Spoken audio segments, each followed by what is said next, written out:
And welcome to another exciting adventure on Writing Through the Unknown. I'm your host, Michael, and I have a couple of announcements before I get over to our amazing guest. And the first announcement is thank you all for tuning in. And I know we had another guest scheduled, and I am so grateful that our guest tonight was free and available, so you all are in for a huge treat. I was hoping to get her on this show, and so I'm grateful that it's happening. And second announcement is for you, Laura.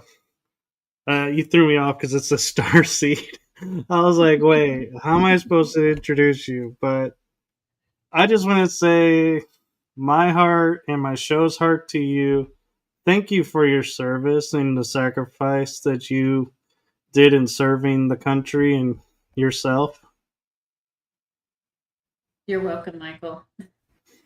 That was from 2000 to 2006. It seems like another lifetime. You're welcome. Well, I am excited, and we have been talking a lot offline, so you guys are in for a huge treat. And Jim is thanking you for your service as well, Laura. And thank you, Jim. I am going to turn it over to our awesome and amazing guest. She has an extraordinary voice and gift that I can't wait for you all to experience. And so, without further ado, I give you the one, the only, multi-talented, multifaceted Laura Ferguson, aka Starseed Lø Lø. Wow, Michael, what an introduction. Let's see if I can live up to that. Just be yourself. Yeah, that's always best, right?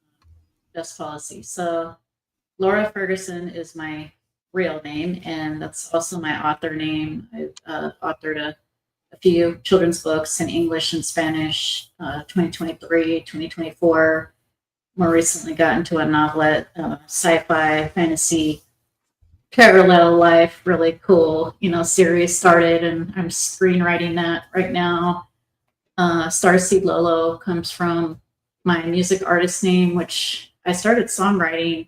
Songwriting part came easy to me as being an author and a retired investigator from the Department of Justice.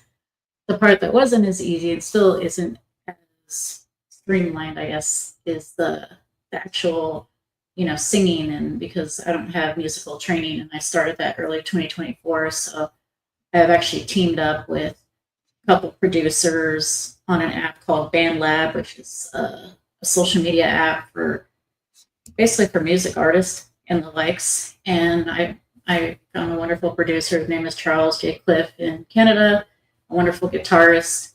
He's actually an attorney named Carlos in Puerto Rico, which is cool because my Spanish is like, okay, my dad's from Mexico, my mom's American, and I can get by. I'm a dual citizen now. But, it's nice to have Carlos there as a native speaker because I'm first generation on my dad's side, and to have him teaching me, because he composes music and sings himself in 3 languages, including Portuguese, Spanish, English. And I'm working with a couple other producers, a female producer named Daphne in Boston right now. And the gist of my songs are Starseed, uplifting, spiritual awakening. My most recent song is Dark Night of the Soul. Michael just heard it, I believe, yesterday or today. I don't know if you have any comments about that, Michael, but it is in reference to Dr. Carl Jung's Nigredo stage, which is Black and Latin for the dark night of the soul, depression, and how these traumas or these depressions and bring us to awareness of our spiritual awakening, which for me happened in early 2021-ish. So I don't know if where you want to go from there, Michael, but there you go. Well, I will say I am surprised that you say your voice is not trained because I have seen you sing on your videos, and I'm like, there are times that I sit there and like, you should have been the original singer because it is so much more emotional and power behind it than I think the original singers that we would recognize. Like, I think, if I'm not mistaken, you did a Little Mermaid one, and I Yeah. was like, man, Disney should have hired you to be the singer because I was like, I literally could see myself floating through the water, like in the movie from your singing. And it's like, I remember playing the song, and it was like, yeah, I just like the lyrics to the Disney version, but yours, it's like, yeah, I went on that adventure. So, and you mentioned the Dark Night of the Soul music. That song really hit me. I mean, because I've gone through quite a few of them in my life. I think we all have, but it was like, it resonated, and it was like, yeah, somebody finally put into words what it's like. It's like, you get it. And it comes through, and it's like, it's beautiful. And it's not triggering in any way. So don't think, oh, if I listen to this, I'm going to go into that because some music will do that.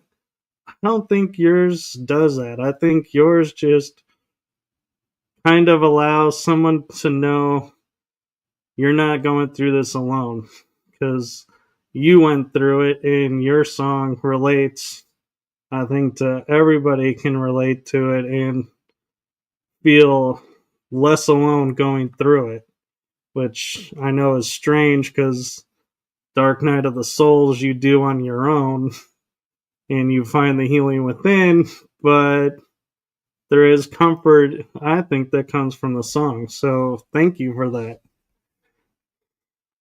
You're welcome. Yeah, and that's what I want to do. I don't want to trigger people. Like, I don't want to have to do a post to say trigger warning. There's going to be a sexual assault, or something that um, is really really raw.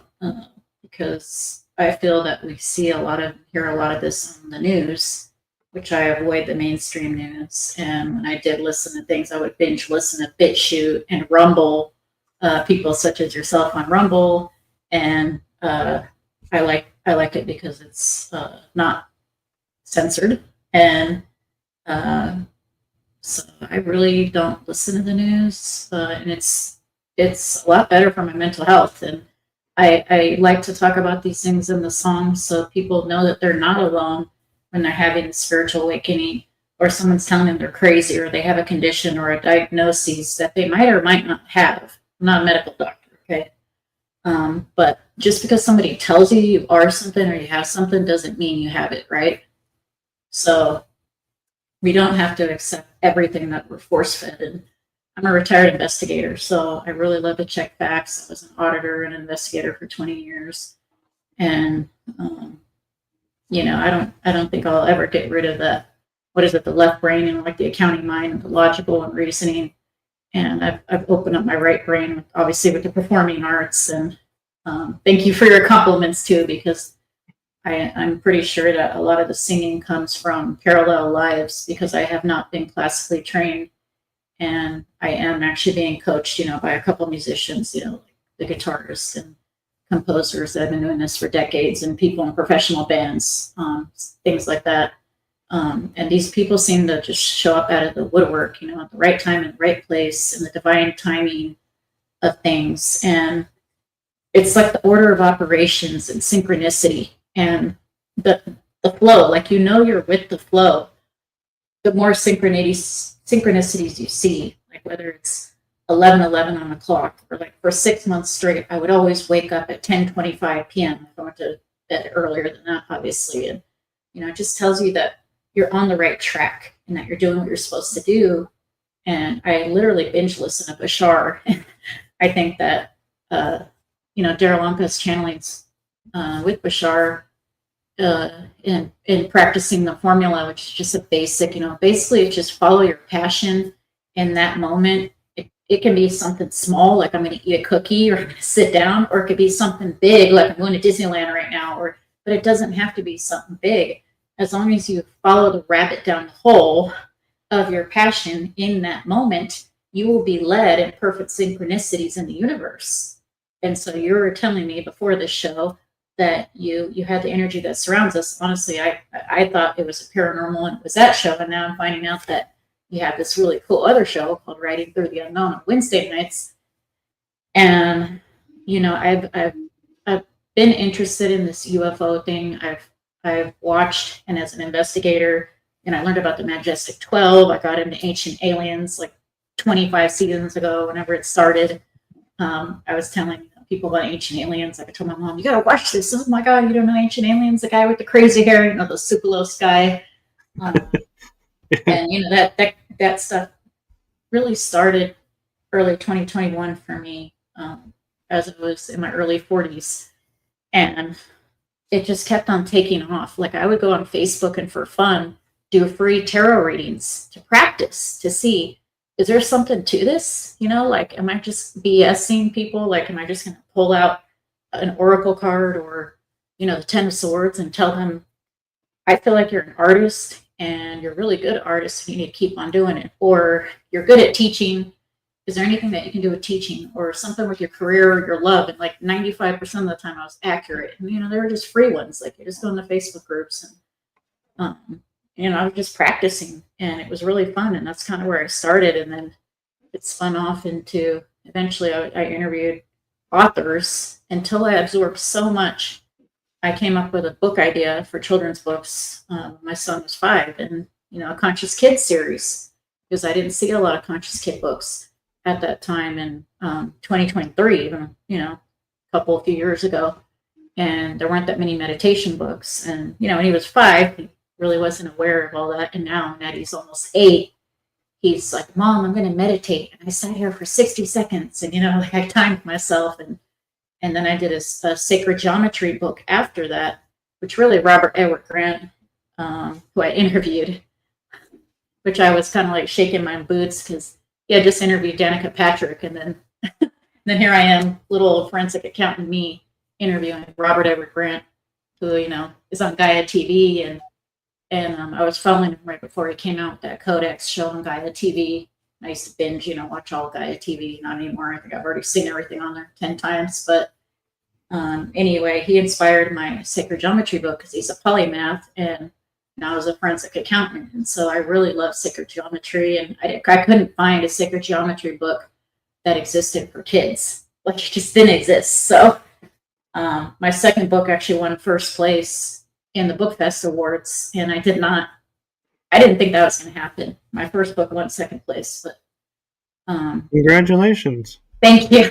I'm going to enter again this winter for the novelette, The Entanglement, which the first book is about parallel lives on Mars and on Gaia here on Earth in Atlantis roughly 11,500 years ago. And we all have parallel lives, lives that we recall either in meditation and dreams, even when we're lucid or awake. Things that we are experts at naturally, like me with my singing, or you with your interviewing, or you with writing, because I know you write books as well. Generally when we're naturally inclined to do these things, that means that we've done it before several times. So, it's just amazing to me because with parallel lives, like I could go infinitely in books from, till I'm 90 something years old and I'm 40 something right now. So I am like letting it go with the flow. So if something comes out, it's like channeling writing. I'm like, no, I don't want that character to die that way. And then like my higher self is saying, yes, that's how it happened. Write it down. I'm like, okay, damn it. And then, so I'm just like writing it down.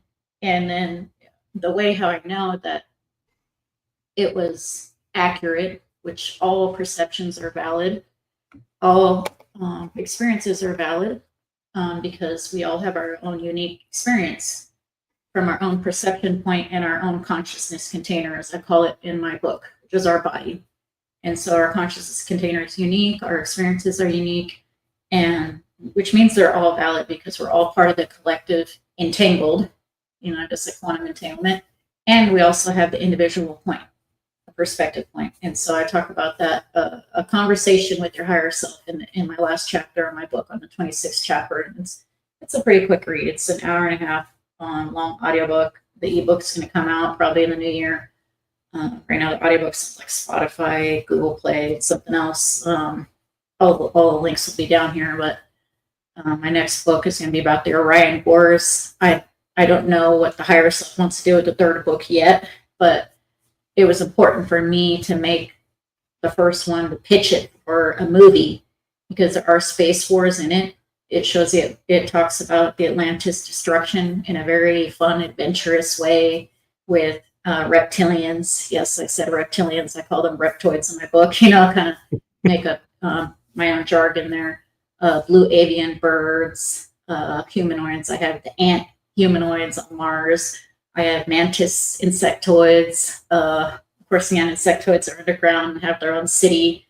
And on Gaia, a lot of that stuff is going on as well when Atlantis was around. And I'm not necessarily saying that my perspective is perfect or it's, even accurate.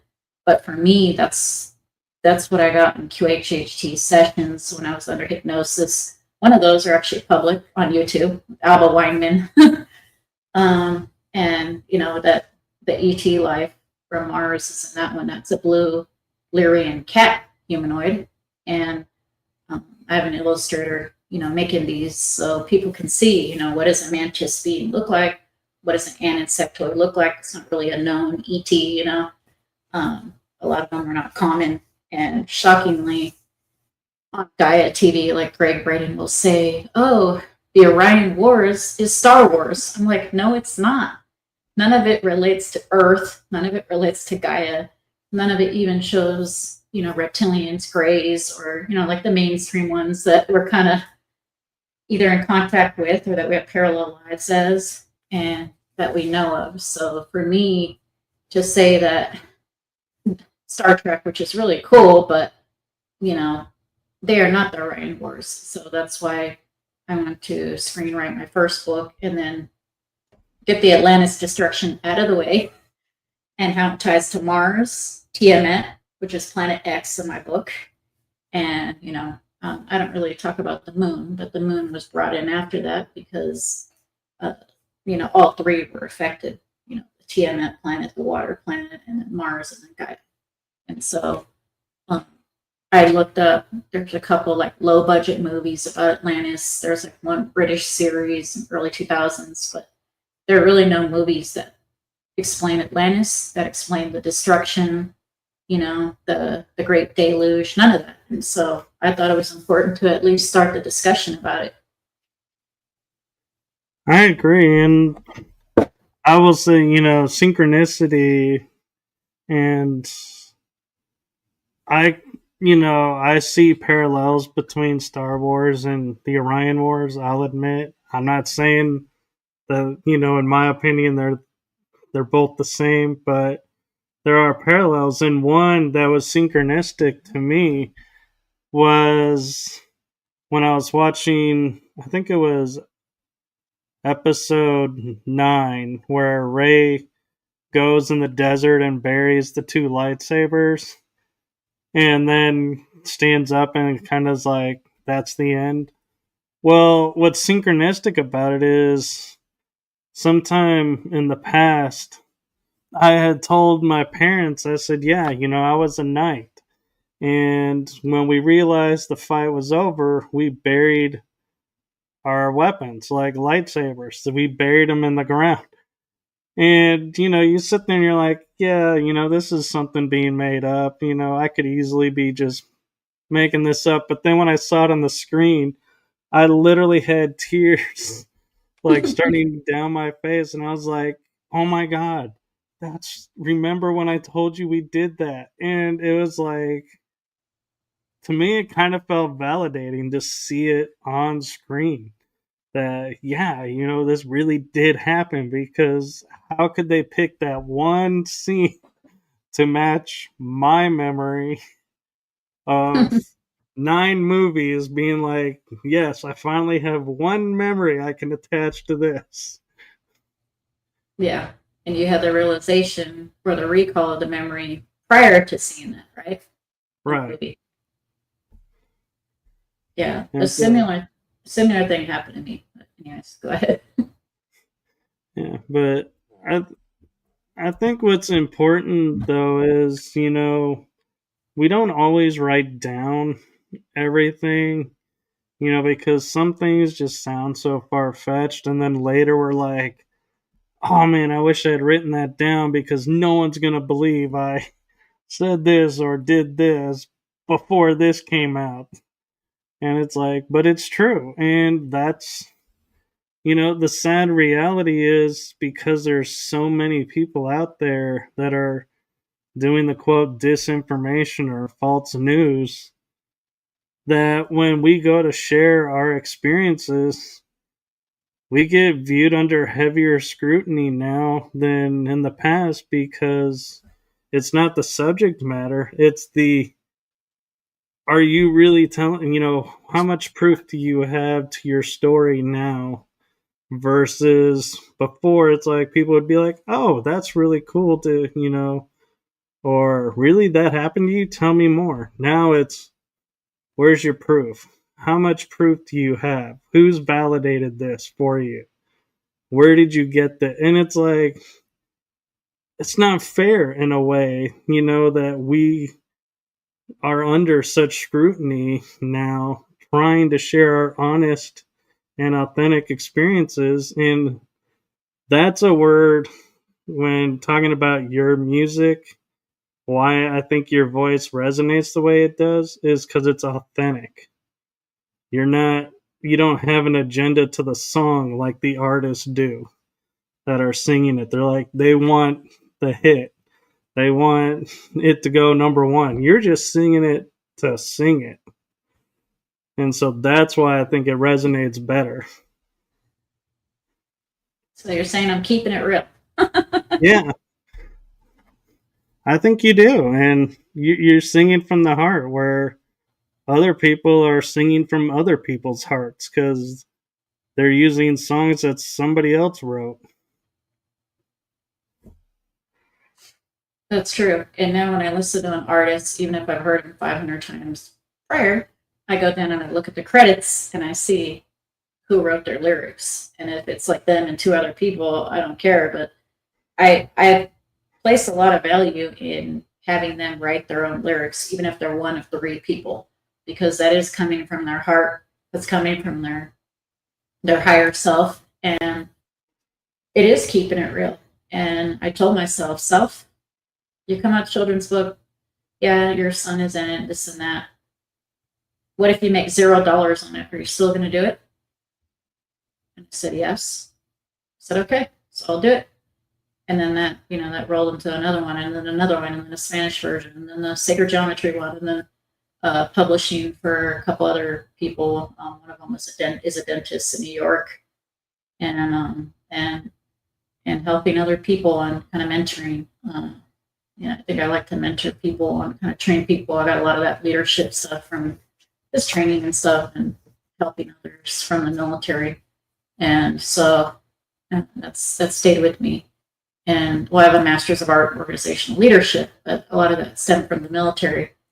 And so, anyway, I'm trying to remember what my point was, but when we come to these realizations that, like I've seen Unacknowledged with Dr. Stephen Greer, and then you do hear clout from certain people that he's quote unquote not telling the truth, and then you hear from other people that he is. And so at the end of the day, you have to weigh your options and just decide. Yes, you can go down a rabbit hole, like my investigator self will go, finding out, binge listening to something for 500 hours and be obsessed with finding information and studies and, real logical documents that came from Freedom of Information Act requests from government documents and stuff like that. But it's really garbage in and garbage out.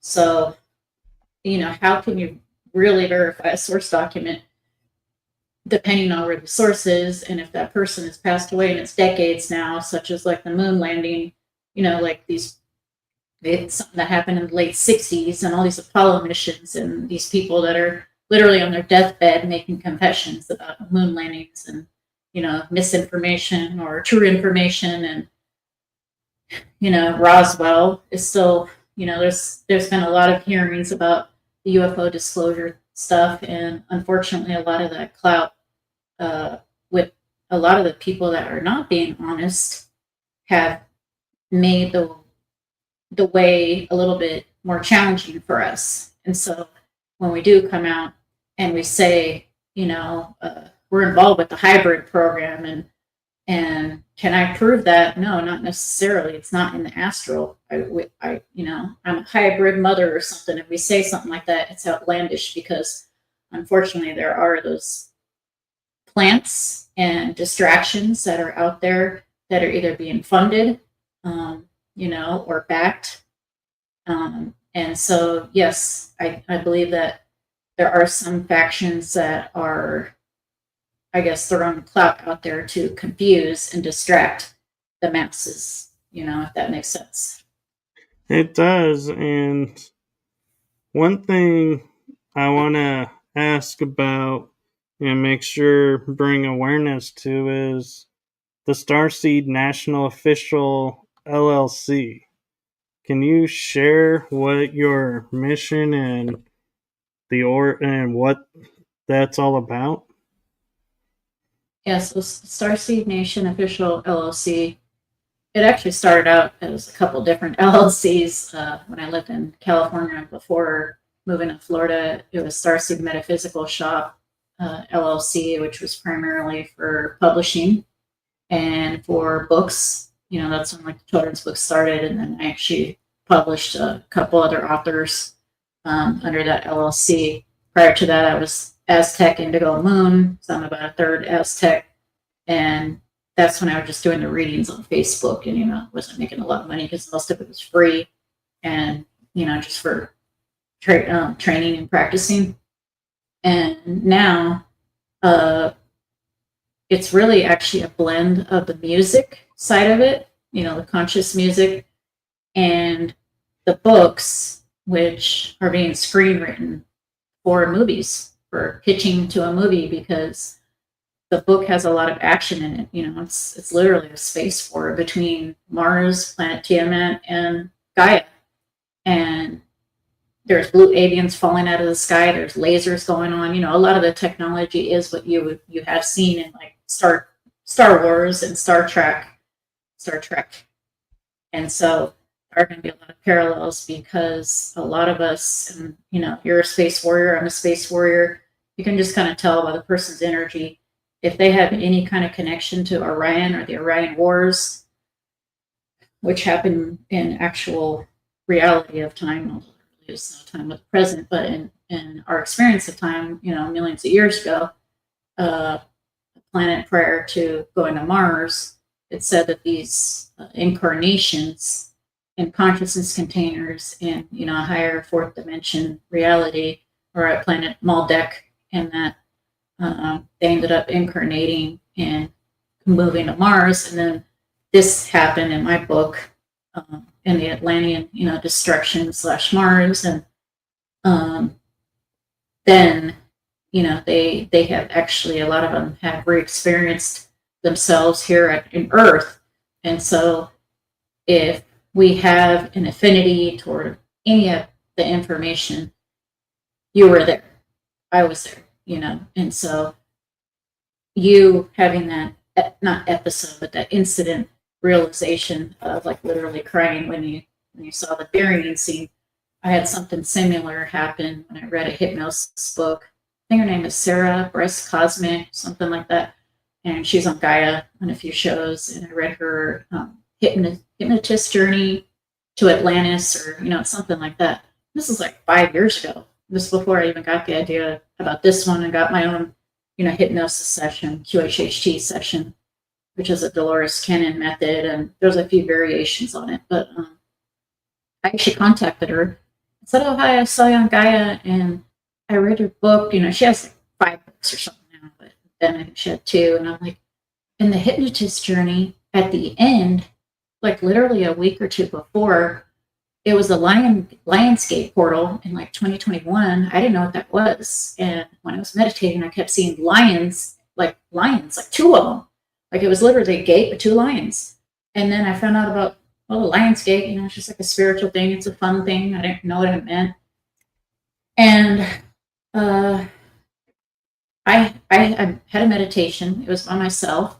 And I had a realization in the meditation, clairvoyantly, or, like I was there, that there were 2 sphinxes, specifically 2, and a lot of things are buried under the sand in Giza, in this version of Earth now.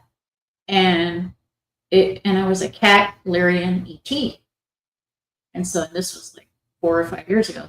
And, now this is actually in a book, which I didn't even have the idea for it yet. Her stuff wasn't ready for it yet. And then I read it in her book and Sarah's book, like literally 2 weeks after this Lionsgate portal and this meditation I did. Like it was probably just like a live one on YouTube or whatever, random one that was played back on Gaia TV.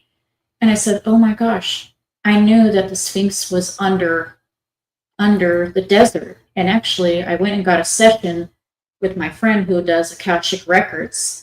His name is Alexis in Sacramento, California, when I still lived there. And he actually was in that session with me when we saw the Sphinx underground. And he could verify that for me. She's like, oh yeah, I knew Alexis because, like he was in the hypnosis community too. And she was like shocked. And so I thought that was pretty cool because I had a witness to that. Now I literally like showed him like the page. I'm like, oh my gosh, there's another Sphinx under the ground, because there's a masculine Sphinx and then there's a feminine one. And it's said that underneath the ground of Giza, there's a lot of things, like they say, Cosmic Agency says there's a whole, like alien thing underground, and like a bunker with all this technology, which I believe is very possible because my investigator side says, where's all the ground penetrating radar of Gaia Plateau and the muon technology? I think that's spelled MUON, which is actually, better than ground penetrating radar. It's like high tech now because it's basically like X-ray vision times 10 now. And, they just haven't shared this with us. And it's like, how many square miles? It's huge. And there's several monuments there. And so it just blew my mind that Alexis and I, we had that session, and he heard me talk about the Sphinx under the ground, and then I read it like 2 weeks later, and it's like, I have a witness here with it. Like I talked about my near-death experience. I had a witness for that too. And a Kodiak bear ran out in front of the car and then kind of disappeared and then reappeared safely and left. So, it blew my mind, honestly. I was shocked, and I'm like, I guess this stuff is real. Like, I didn't know what to call it. Now I just call it higher self. You actually just blew my mind a little bit, because when you were talking about the Lionsgate and then you said there was 2 sphinxes, my mind went to the ending of the Never Ending Story, where he's going down the path towards the 2 sphinxes standing there guarding this gateway.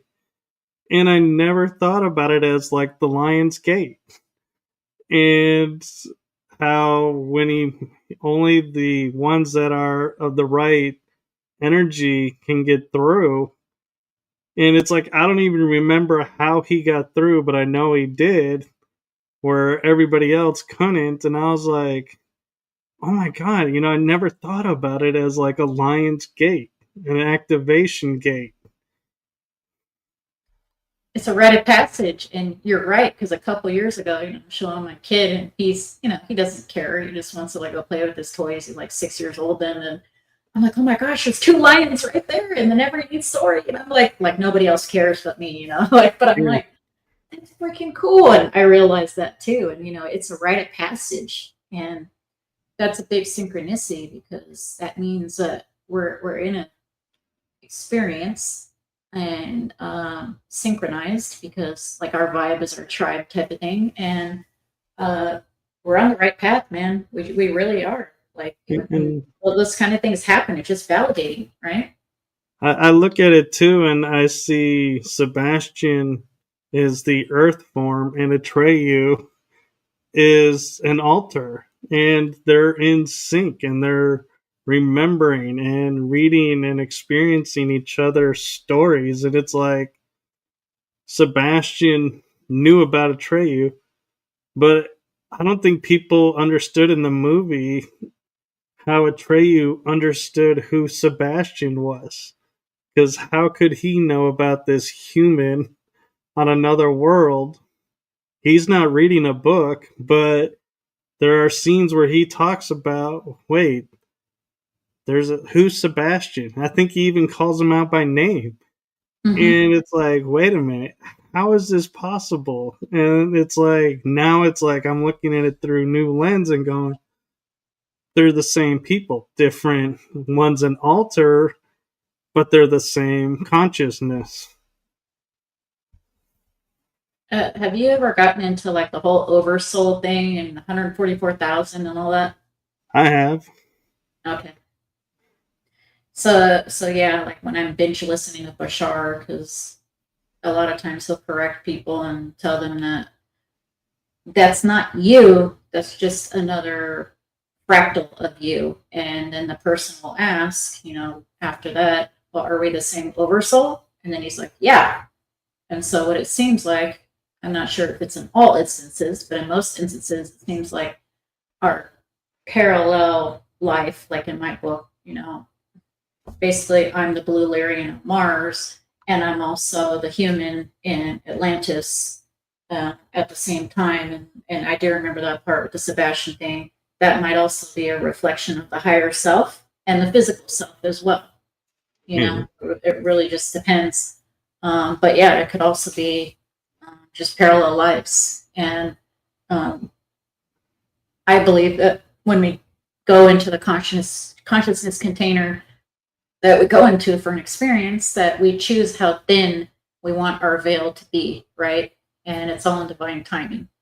So at age 49, you're going to experience this. At age 42, you're going to experience that. At age 16, you're going to experience that.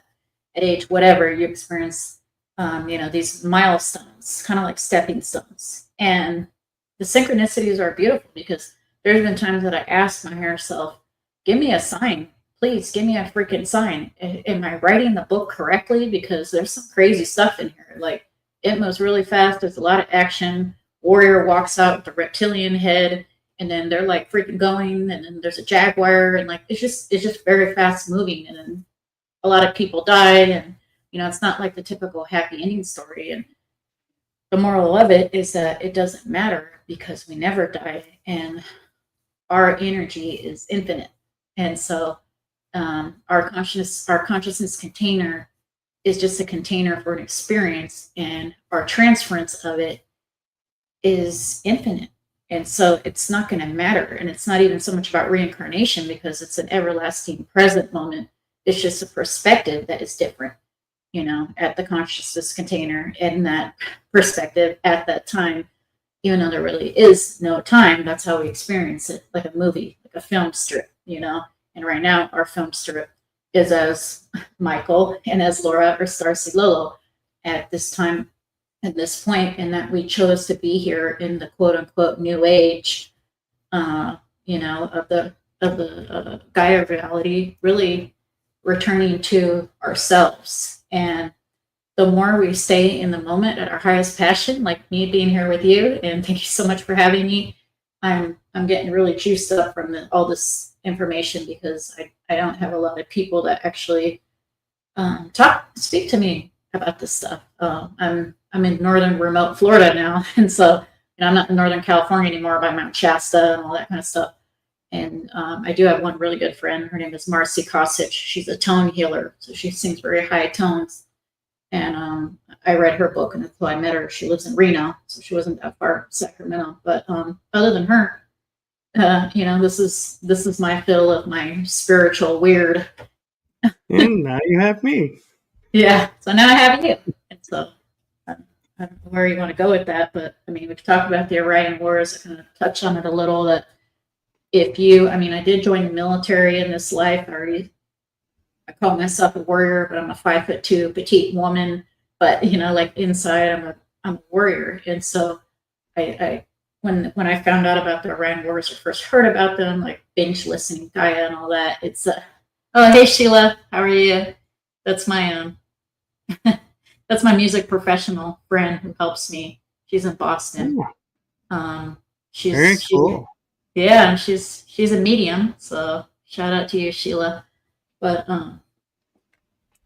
Well, this is probably a good segment towards you had asked me about doing something that's actually never been done in my 3 seasons of this show, and I'm kind of curious to see how it'll work out. And that is, you had mentioned about channeling something for tonight.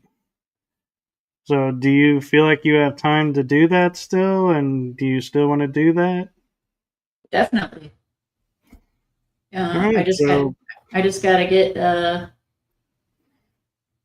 I just got to get a little bit, close my eyes, and if I would it be okay if I played a little music or did a little sound healing and got myself into it? And that's probably just last a minute or so, and then my eyes will stay closed. And I'm gonna have to trust you, Michael, to bring me out because what ends up happening is it feels so good in there. I don't want to come out.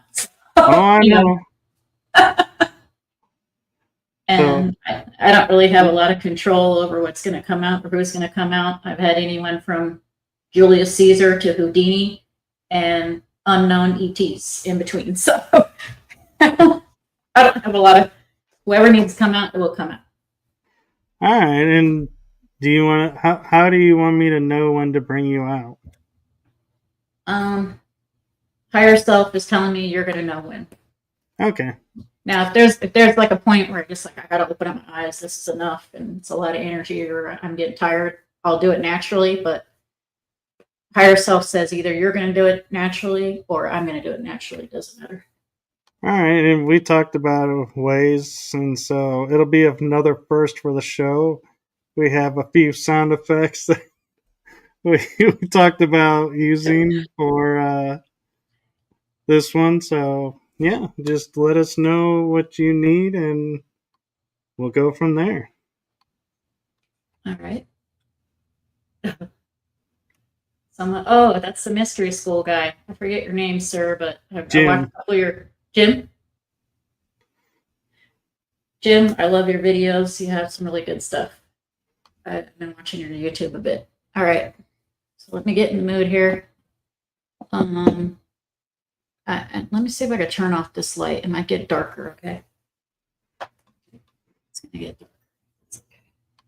Because that light is distracting. And normally if I turn on music, that distracts me too. Let's see if I turn this down.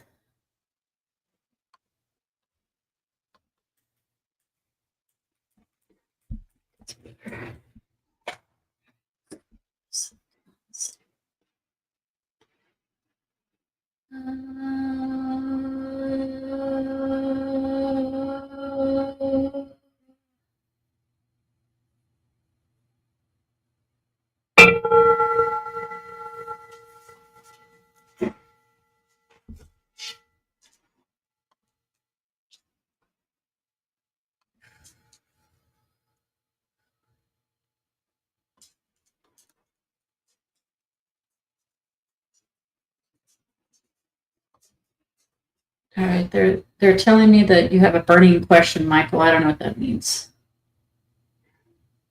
To be honest, I either I have to think about that. Wow, talk about no pressure. Let's see. Burning question.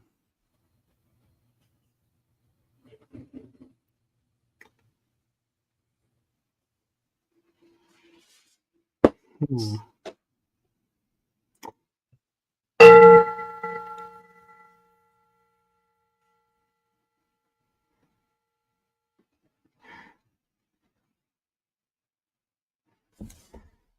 I guess a burning question that I would have on my mind that's probably on a lot of people's minds is the Project Bluebeam and all these 3-Eye Atlas and everything going on. Is this all a distraction to keep us from seeing what's really going on, or is there something that we really should be paying attention to in there? It's both. If it's Project Bluebeam, Project Blue Book, names don't matter.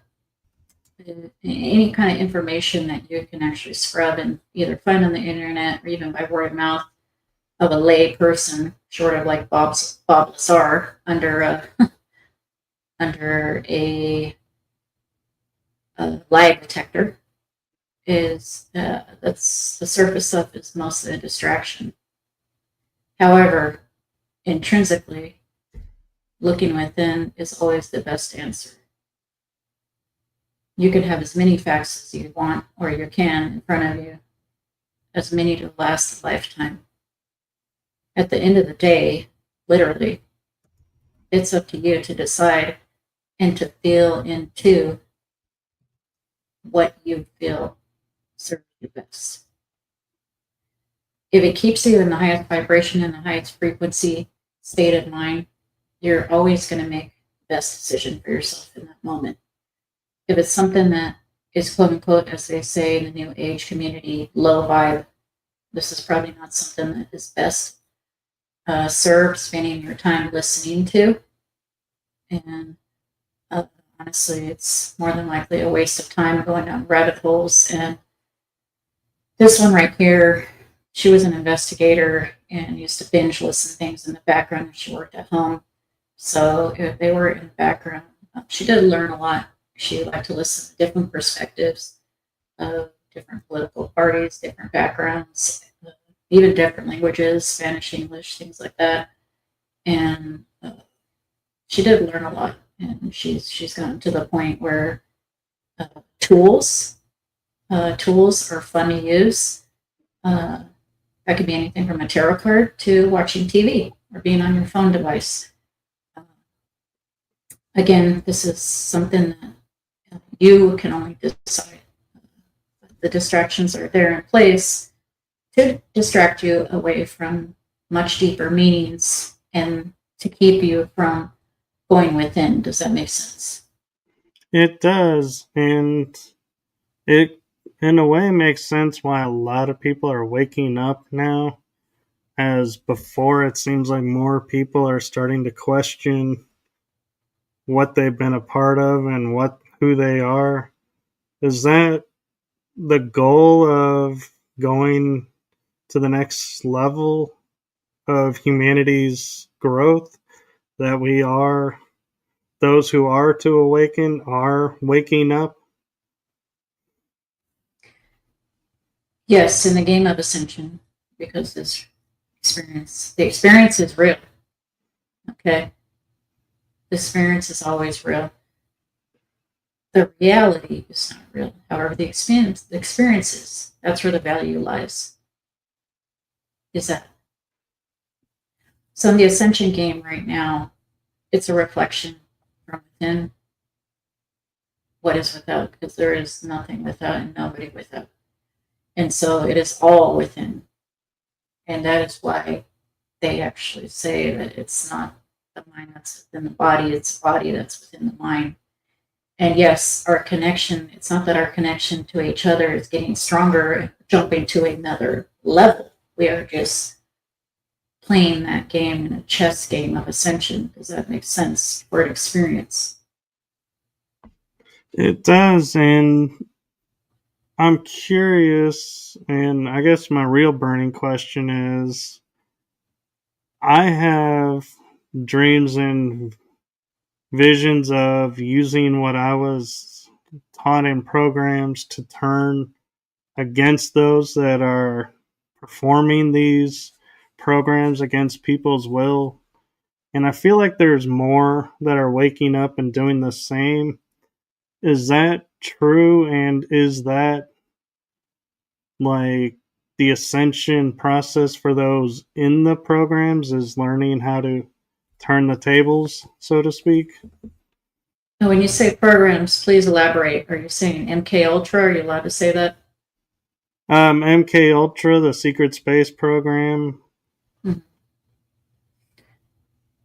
So, in order to ascend, have the experience of ascension, we have to get rid of the old, which is not working, correct? Correct. Everything is actually, all energy is neutral to neutral positive, which means it's only how we define it. And on the very highest level, there's very few oversouls. So, which is another reason why they say some people, matrix people and NPCs, just put in the background, and that there's roughly about 1 out of 5 starseeds that are the ones with the souls, and that the other 5 out of 6 are NPCs, just to give that experience. That is partially true. And so the world as we know it in this reality, in this consciousness container, in this mind and collective agreement, soul agreements, is not as quote unquote as bad as what is being portrayed.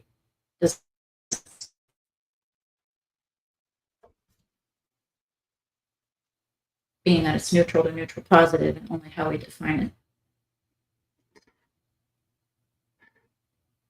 And one question I think that's on everybody's mind, and I'm not wanting to make it political, but is this the rhetoric of one side blaming the other side and not working with each other? Is that coming to an end and we're all going to work together? Or is there a reason we're seeing this quote unquote movie, as they call it, and it seems like nothing's happening, even though some of us know there is, if that makes sense? Yes, everything happens for a reason, and your perspective, and my perspective, and the all collective perspective. Nothing is on accident. There's no coincidences.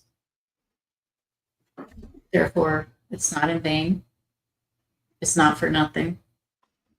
And it's not really that seeing is believing, it's believing is seeing. Does that make sense? Because we are creating the reality as we go. And our energy is moving so fast, like thousands of cycles, like billions of cycles per Planck second. It is like an old movie that we were playing in the experience of this GTA reality, kind of like Grand Theft Auto. It's like a video game. My avatar is this, your avatar is that. And yes, we're all connected, like the law of one said as well. We get both.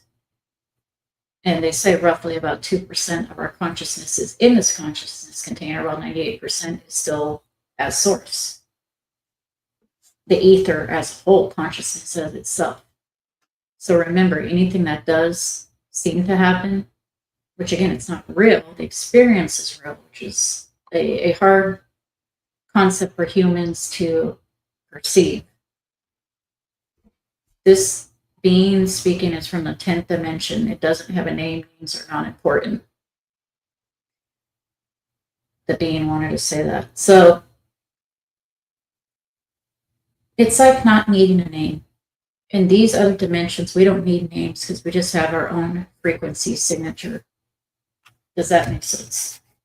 It does, and thank you, and much respect to you and appreciation for talking with us. And if I may, I have one question that I think Laura and some other people may benefit from hearing the answer to, and that is, we have come to learn how Hollywood and the music industry have been corrupted from what they originally were supposed to be, and have turned to these satanic ritual programs. And is that coming to an end, and is that falling apart, and that's why there's no real movies coming out anymore. They're all repeats because as it's unraveling, they're still putting stuff out, but it's not working like it was before. Bingo. Dismantling. Parts of the matrix that need to be dismantled because the frequencies are too high and the energies are too high to maintain them. Does that make sense? It does. And so is that why we're seeing more disclosure type shows where man working with ETs or star beings, however you want to call them, star seeds and hybrids, are becoming more positive in shows versus the past where they were like, they're here to kill us, they're here to eat us, we have to destroy them. Correct. We are slowly but surely, as interdimensional beings, because we are reflections of each other, which means we are each other, right? And it is internal, and everything that reflects is us. And this is physics. This is not just a belief. So if you're hurting what seems to be somebody else, we are actually hurting ourselves. And it's called self-realization, self-actualization. And a lot of your monks on the planet speak of this and meditate on this for 8 hours straight. And they are correct. Not everybody can go and meditate for 8 hours because a lot of people are surviving with your monetary system paycheck to paycheck. However, the veil is thinning, the frequencies are higher. And so, yes, a lot of things from the past have actually ceased from happening. This quote unquote not preferred. And we don't like to talk about rituals and abuse. However, this is a realistic, very small part of your reality in Gaia. Remember, there's infinite realities of Gaia, and such as the Greys, whom we work with, or Turians. We can just how you walk in a room, we can jump in this reality in this time. And so, do we know the future? Yes, we do. However, we don't know which one because it's infinite realities, right? And the frequencies are going to determine that.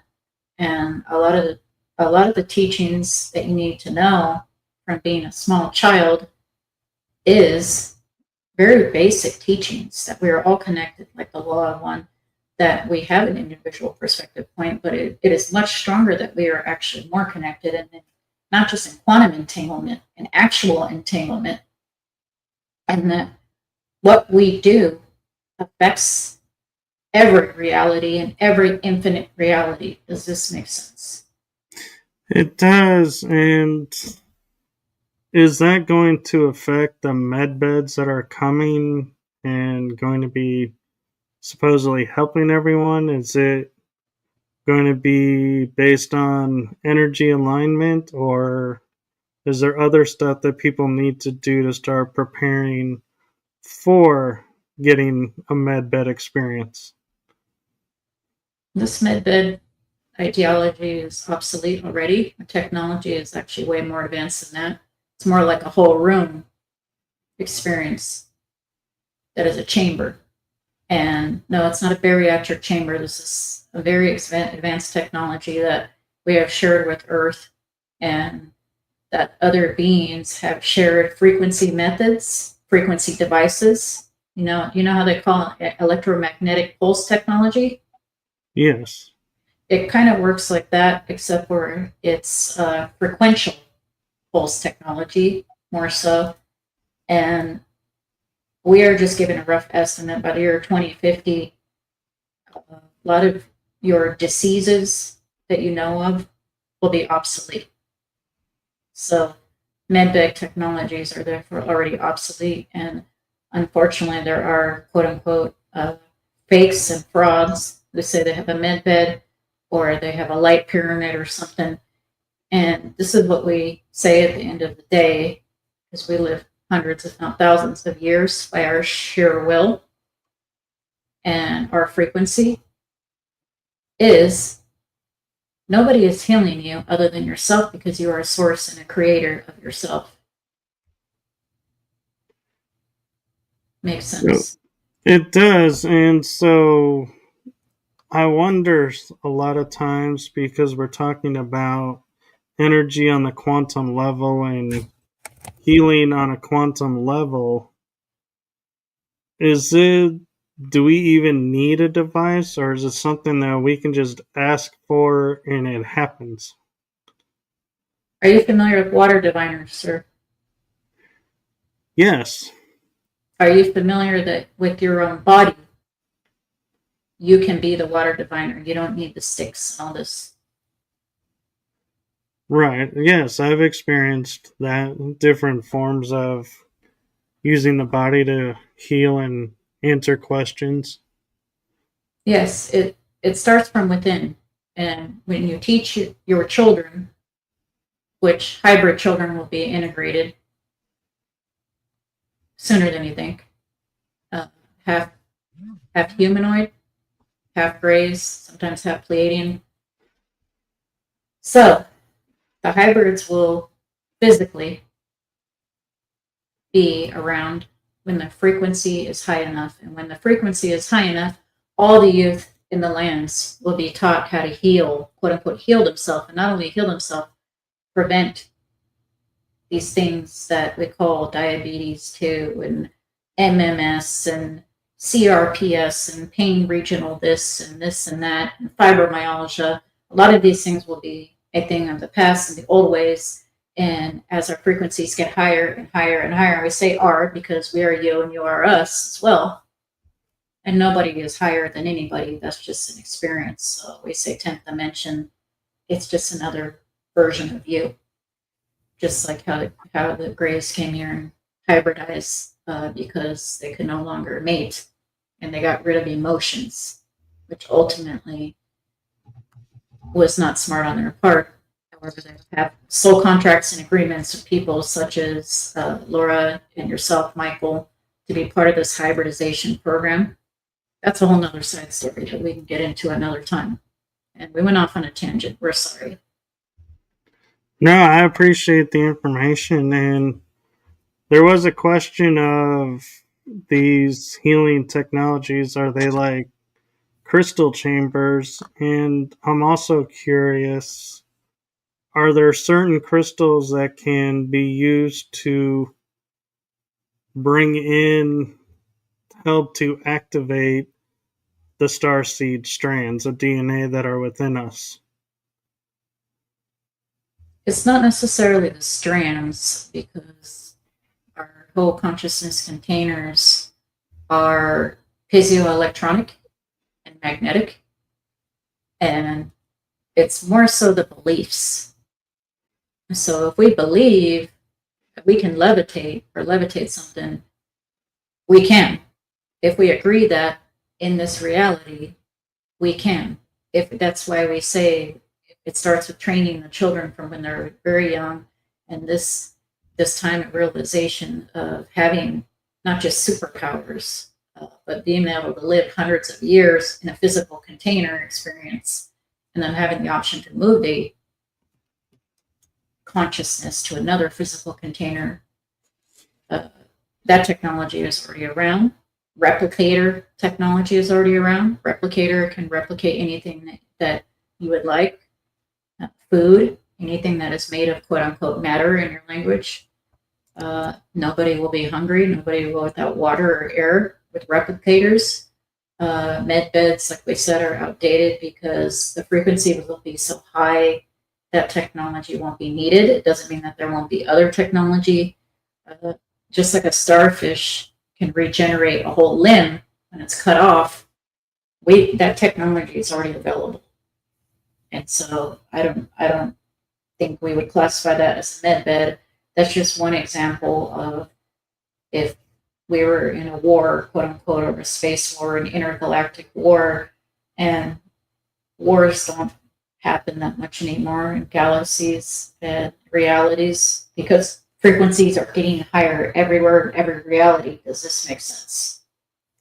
It does. And I'm kind of curious, those who have been in like the secret space program dealing with other beings out there, when we had the what in Earth terms we call first contact, will we be recognized and play a role in that, or will they just view us and be like, okay, they're not the ones we're supposed to deal with. We're supposed to deal with these, so we'll just acknowledge them later or not at all in that moment. Acknowledge the first contactees from the hybrid programs, or just first contactees in general?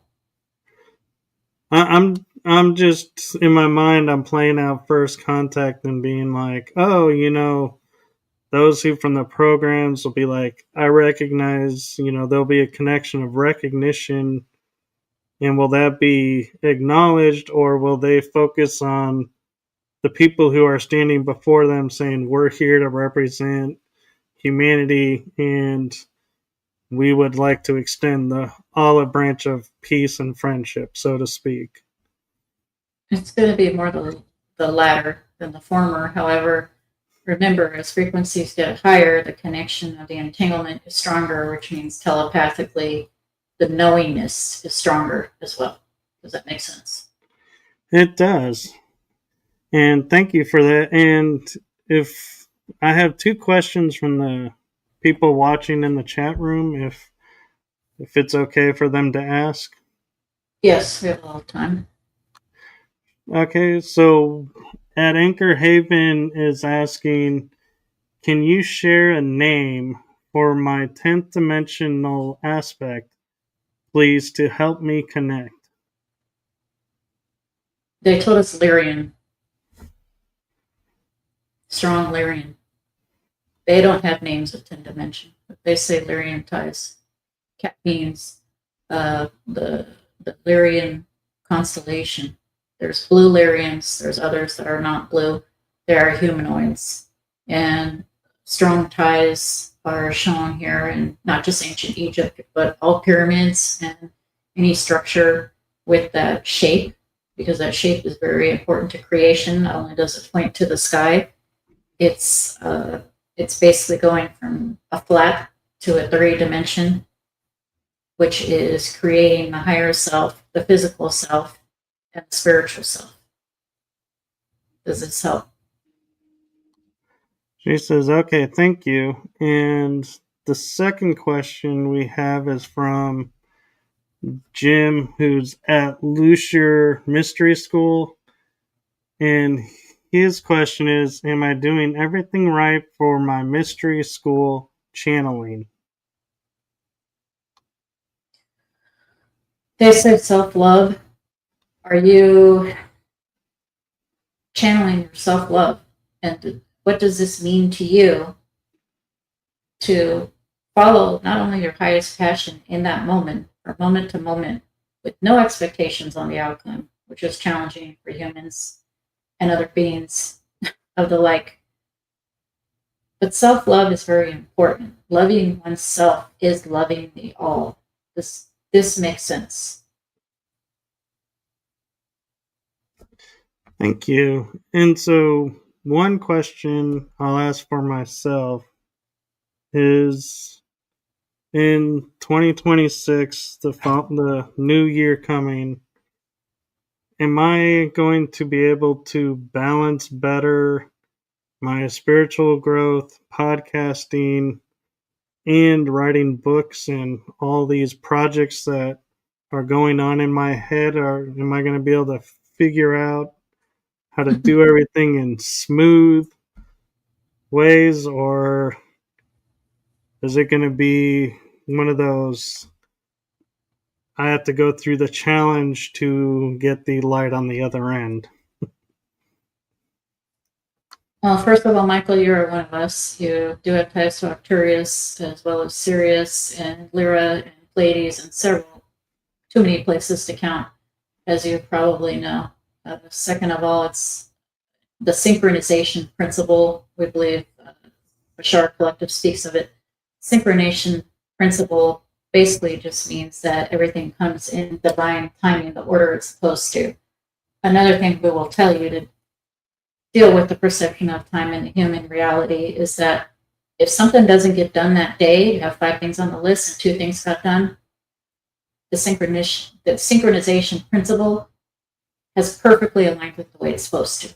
So there should be no anticipation or anxiety of what if I didn't do enough, because this one, she's screenwriting her book till midnight, wondering what's going on, and and doing music and working with 2 producers and coming on this podcast, things like that, which she loves to do all this stuff.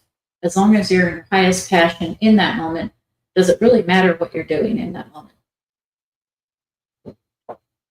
Thank you. That helps a lot. And a planner. We say get a planner, Michael. We don't care if it's written down. You can actually get a scheduler app. They have apps on your phone. No, this one doesn't have one. She needs one too. She's laughing on the inside. But they're saying I have 2 planners. Are you using them? And using yes, them actually.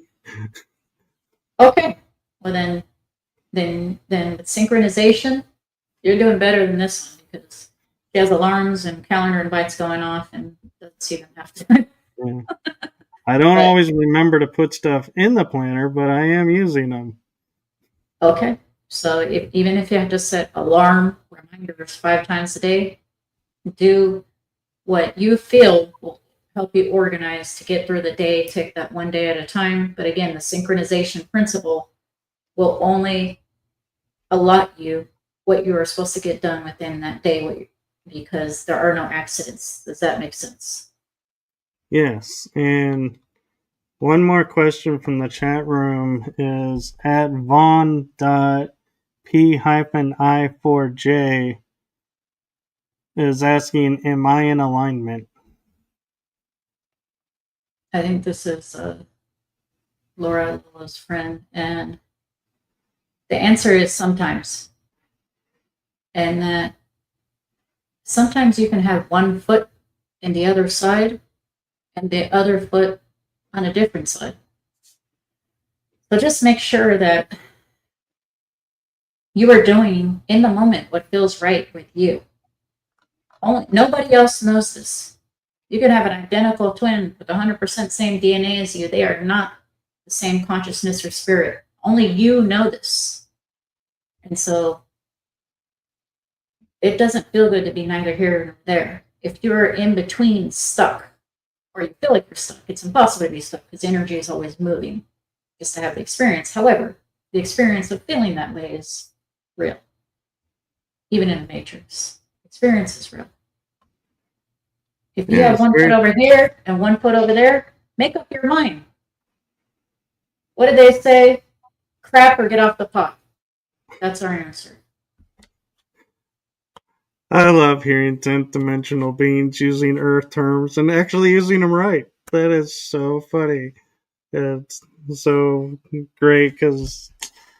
And my last question for you, because I know energy can get taxing on bodies and stuff, and I'm sure you have other things to do as well, but I don't know that in a channeling if this has ever been asked, but do you have a message for Laura?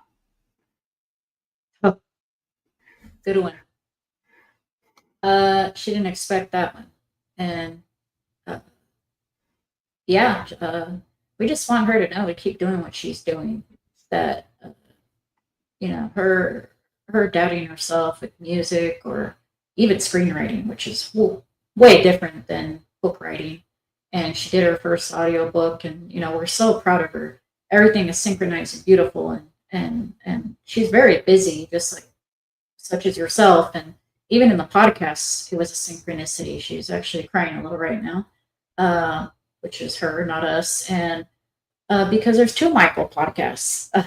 There's a different Michael and a different podcast. She's going to be on November 25th, and she was specifically asked to channel grace. And that is she has nothing to worry about. She's going to be fine, because normally she doesn't pick. They pick, from the higher. It's just the higher self that is coming through as an archetype. And she wasn't nervous about this at all. But we love her. We are her. She is us. And she knows that we're there. She does ask for several synchronicities. She loves synchronicities. She's almost addicted to them. And let me tell you, we will give her 3, 4, 5 a day. Like she will see a word that is not a common word when she's writing her screenplay and sees some word that is not like if and the. It's not a common word, and then she looks up at the screen of YouTube. 2 seconds later, it shows up, or on a TV show, or in her book on the side, and so she loves that. And we send her these messages. Yes, they are from us, Laura. Yes, Michael, we're telling you they're from us too, which is your own higher self. Does that help?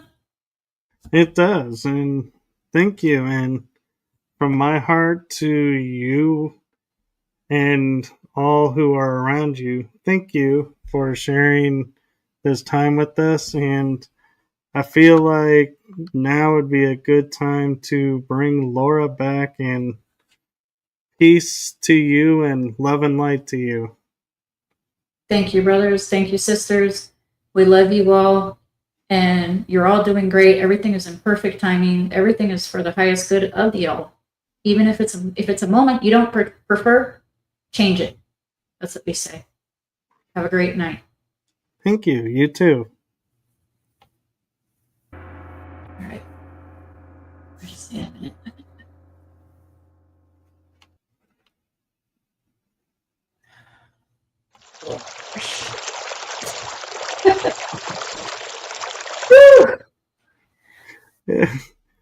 I played the fountain because the gong kind of like was really soft sounding to me, so I was like, I better switch to a different sound effect to make sure we bring Laura back. Thank you. It was like I astral traveled. I mean, then that's another thing. Laura I want to talk about. Astral travel, you don't travel anywhere. Like everything is here and now with your consciousness. But we can have, like a dream and seem like we're traveling and going somewhere else physically, even though we're not. So I think there's a lot of rumors about that in the community, that an Akashic record is in a dimension over here, or neither here nor there, and everything is here and now. So me as Laura wants to mention that. Does that make sense? And I don't know why this came out, but it did. It does, actually, and I want to share with you at the end. I don't know if you remember what goes on when you're channeling, but there was a question asked for you, and they answered it, so I can't remember all of the answer, so you probably, if you want to know what it is in full, well, unfortunately, I have to rewatch this episode. Oh, I will. Thank you. And yeah, it's kind of hazy for me. It's like being in an actual dream where you kind of get bits and pieces, and Yeah. so I if I do go into meditation and go under, like, I want it to be recorded so I can actually hear what the answers are and absorb it a little better. So thank you. I will watch it again. And I did make them laugh, and they were like, because I said, I don't know that this has ever been done in her channeling, but I said, what, do you have a message for Laura? They started laughing, and they go, no, I don't think this has been done. Here we go. Actually, in QHHT, they, at the end of the hypnosis, like, you can ask like 5 questions or whatever, there's a set amount, but you prepare it ahead of time. So it has been done, but not on the spot like that. You know what I mean? Right. So I thought, since we were getting messages to the chat room, I was like, seems fair to give one to the person who's not present. And so didn't want you to feel left out. I appreciate it, Michael. Thank you so much. And I do remember that they said something about synchronicities, that it applies to you too. So And it does. You get a synchronicity on the never-ending story or whatever, where you see a word and then 2 seconds later you see it again and it's not a common word, or you hear something, or you have ringing in your ear when you're seeing something cool that you like, or like something like that. They wanted to tell both of us specifically as brothers and sisters that the synchronicities are real and they're coming from our higher self because we're asking, am I doing the right thing? Am I on the right track? It's hard for me to be like, I just trust everything blindly and I'm doing the synchronicity principle. And, like it's challenging for me too. I want to know. I'm a retired investigator. I want to know what's going to happen in the next moment. And I got to get over that, because it is. And it's hard. For me, I had a guest who wrote a book about synchronicity. And after that show, for like 5 episodes in a row, the word synchronicity kept coming up in the shows. And I was like, this is so synchronistic that I have been like drilled into me. Look at the synchronicities. And so now it's like second nature for me to go, oh yeah, it's synchronistic. I was just thinking about that. Here it is. And or watching something and go, I was just thinking about this. And here it is on TV.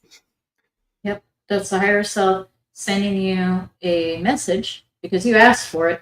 You asked for it in the universe and you're in a high frequency and it's coming from your heart and, in the best place and all that. And you're going to get it. So watch out what you ask for. You just might get it.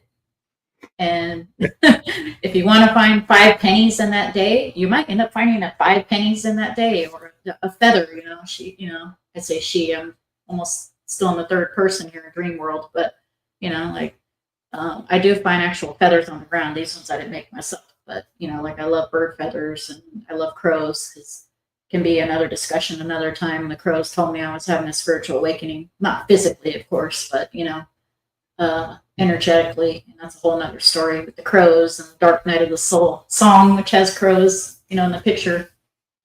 And there's something to be said about finding feathers on the ground. And, you could easily say, oh, because a bird flew, and the feather got loose and it just happened to fall there. But it's a whole nother ballgame when you see like a gray feather and you're surrounded by black birds and blue birds and there's not a gray bird around. You're like, where did this feather come from? There's no bird around that it matches to, and that's where it's like I really take notice, and I'm like, I'll take a moment and say thank you for this message and move on, and I leave it where it is, even though I know it's probably a gift for me, but I feel like this is a gift that, even though for me, I want to share it with everybody, and I don't know, somebody else may come along and be like, oh, I needed that feather today. And I'm like, if I take it, I'm like, I'll remember it with or without the feather, but I feel like there's beauty in leaving it for other people as well to see and experience. That's true. I go with my intuition because I have a thing of collecting rocks, whether, I'm like in a state or national park, I'm not supposed to take the rocks, but, like at the beach or even state or national parks, like normally the higher self will tell me, take 1. You want to take 5? We say take 1 because leave others for other people. And those ones are supposed to be there for a reason.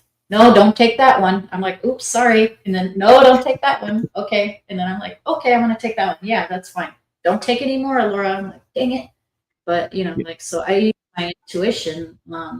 If I don't need the feather, I don't feel like, like I don't grab it. But if I like it, then I will grab it, and maybe it's meant for someone else or, I say it's another version of you sending yourself the message, which is really cool.